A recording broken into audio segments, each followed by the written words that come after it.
Hello and welcome. My name is Inge Patsch and today I would like to talk with you about understanding our monetary system.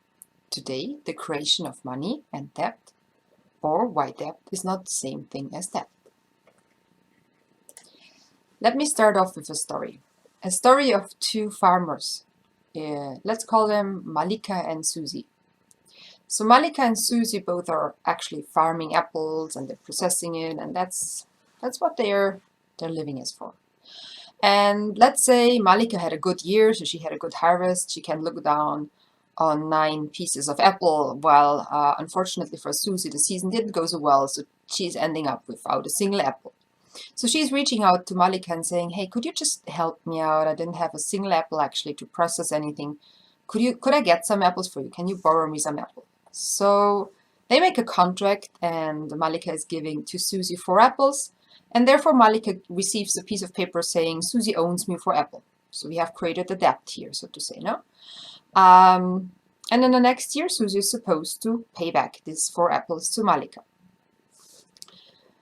Well, the same thing could have happened. Let's say, for whichever reason, Malika would have more money than Susie would have. So also if she would give like 4 coins from her 9 coins to Susie, the same thing would happen.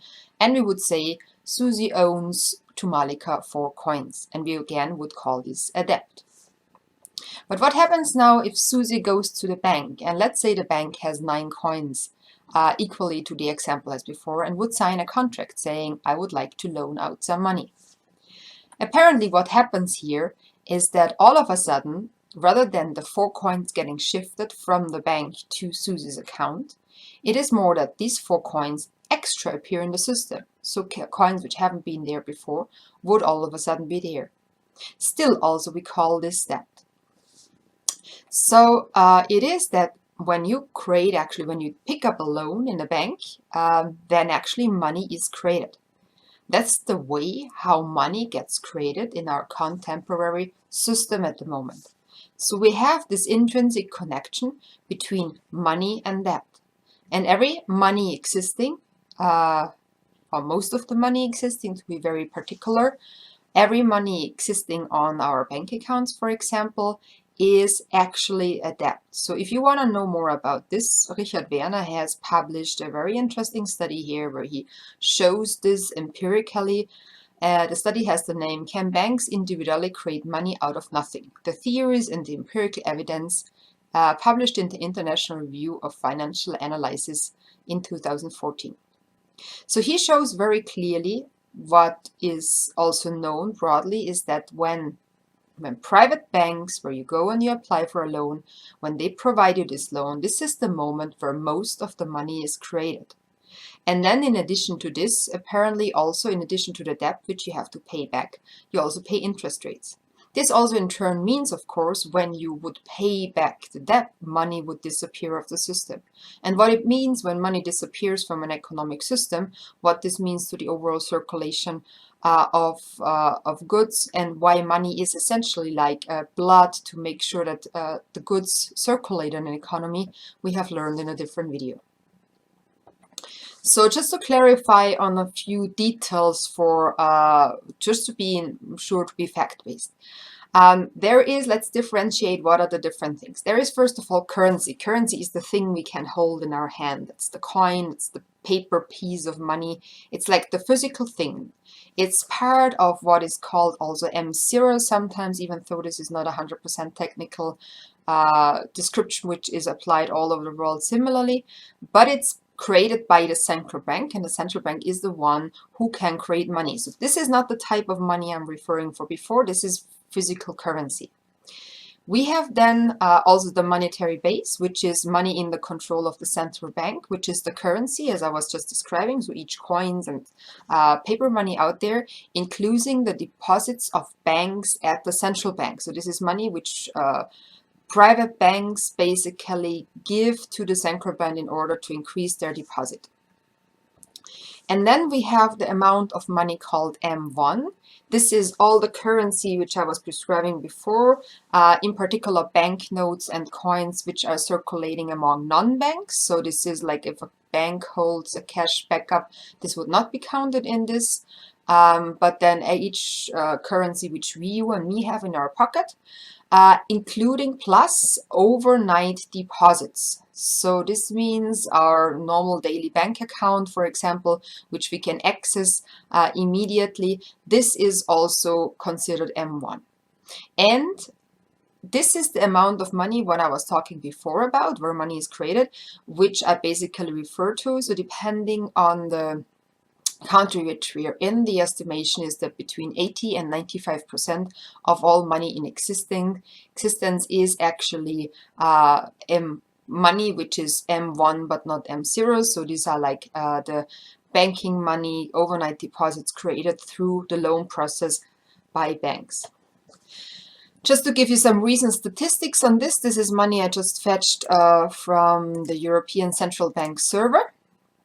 And just to clarify on it, I have added here, like the timeline is not exactly correct. We have here January 2000, 2005, 2010, 2015, and 2020. So till here you have like a 1 year shift.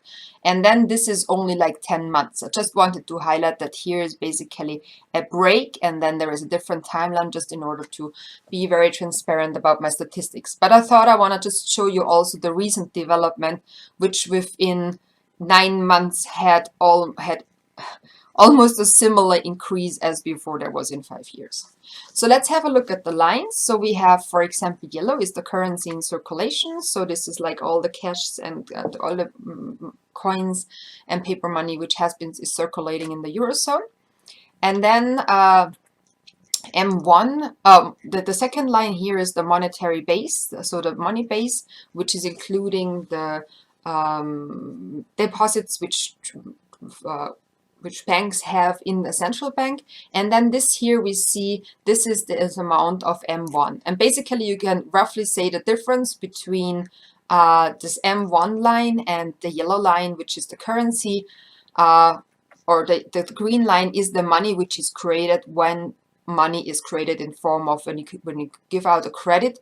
So this difference here, this field in the middle here between the two blue lines is basically money created out of nothing in the moment people pick up a loan in the bank. Very simplified spoken. And just to give you an order of magnitude, what does this mean on a global scale that our system is like this? We have here a picture from provided by the visualcapitalist.com, who have this wonderful visualization of all the world's money and markets, a website I highly recommend checking out. So we see this bulk up here, which is the total money existing in the world. So this is, we have here M1, and M1 is like this upper box and M2 is this lower box, which is a total of 95.7 trillion US dollar. And in comparison over here, this is all the debt existing, also split up in different types of debt by the households, by governments, and so on. So we can see that there is no relationship anymore actually between which money is existing and how much debt is there. And there is also an interesting fact that the global debt is at the moment 322% of the global GDP.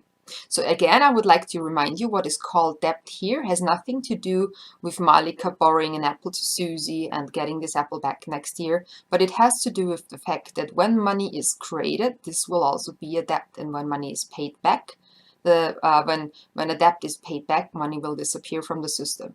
But the interest rate is still there, and this is a result of one of these dynamics. I hope to have given you a short insight, probably left you with some questions on how our monetary system works. And please check out also my next video, which is about what other impacts the interest rate has, particularly on growth and redistribution.